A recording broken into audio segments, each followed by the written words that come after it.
The death certificates could contain perhaps 2 truths and a lie, sometimes 1 truth and 2 lies. Place of death was always a lie. Cause of death was usually a lie.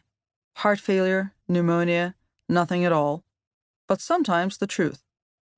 Cause of death, execution. The one lie that was most likely to be true was the one that indicated the date of death. There was no telling, though. Often the paperwork claimed that a Gulag victim had lived long past the actual execution date. That was when there was any paperwork at all. Writing about Soviet and Nazi camps in the origins of totalitarianism, Hannah Arendt described the unknown death as the ultimate assault on humanity.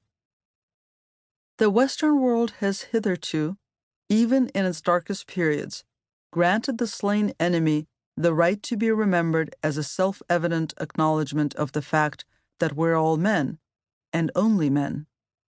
It is only because even Achilles set out for Hector's funeral, only because the most despotic governments honored the slain enemy, only because the Romans allowed the Christians to write their martyrologies, only because the Church kept its heretics alive in the memory of men, that all was not lost and never could be lost.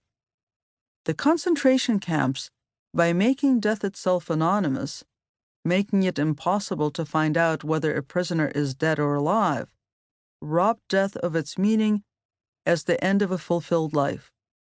In a sense, they took away the individual's own death, proving that henceforth nothing belonged to him and he belonged to no one.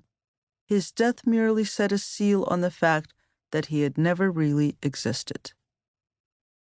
The early memorial societies looked for the bodies, the execution sites, the documents identifying the bodies, the truth.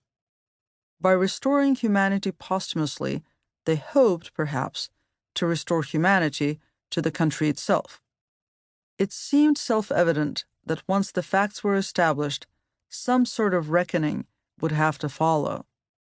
These memory activists knew even less about the world than they did about Russia's own history, but they had heard of denazification, a policy and a campaign that seemed to have cleansed Germany of the legacy of totalitarianism. And perhaps because Germany had been both Russia's enemy and its counterpart, they didn't give much thought to the circumstances of denazification, not to the fact that the process had taken decades, nor to the fact that the Germans had not chosen the policy for themselves, but had had it forced upon them by the Allies. They just assumed that something like decommunization would happen, and they assumed that accurate historical information, accurate factual memory, was a necessary condition. Some even thought it would be a sufficient condition. Thousands of people around the Soviet Union set off in search of facts and bodies.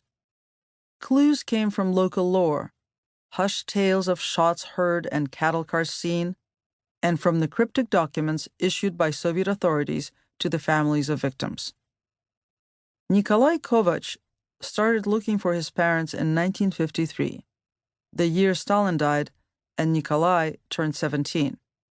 He had grown up in an orphanage outside of Leningrad. When it was time for him to get his identity papers, the orphanage director instructed him to pick a patronymic, a derivative of the father's name that forms part of one's official identity. "You come from nowhere," the orphanage director said. "You have no parents." Kovac's objection was factual rather than existential. He could accept that there were people who came from nowhere, but he knew that he was not one of those people. He had an unusual last name, and this meant that someone, somewhere, had to know something about him. He told the orphanage director to put down Ivanovich for his patronymic, the Russian equivalent of John Doe, but once he became a trade school student in Leningrad, he began filing information requests with the City Office of Internal Affairs. "No information available," was the response he got. He continued filing his request every few years, for a total of 5 rejections. In the novel The Book of Laughter and Forgetting, Milan Kundera describes the bargain totalitarian regimes force on their subjects. They were ready to sell people a future in exchange for their past. They wanted to compel him to cast his life away and become a shadow, a man without a past, an actor without a role, and to turn even his castaway life, even the role the actor had abandoned, into a shadow. Having turned him into a shadow, they would let him live. Kovac, who was born in 1936, on the eve of the Great Terror, had spent his entire life as a shadow of a shadow. He had no way to imagine the bodies that had once cast those shadows. By the time I met him in 1997, he had come to believe that he had been subjected to a specific, circumscribed process. I was depersonalized, he told me.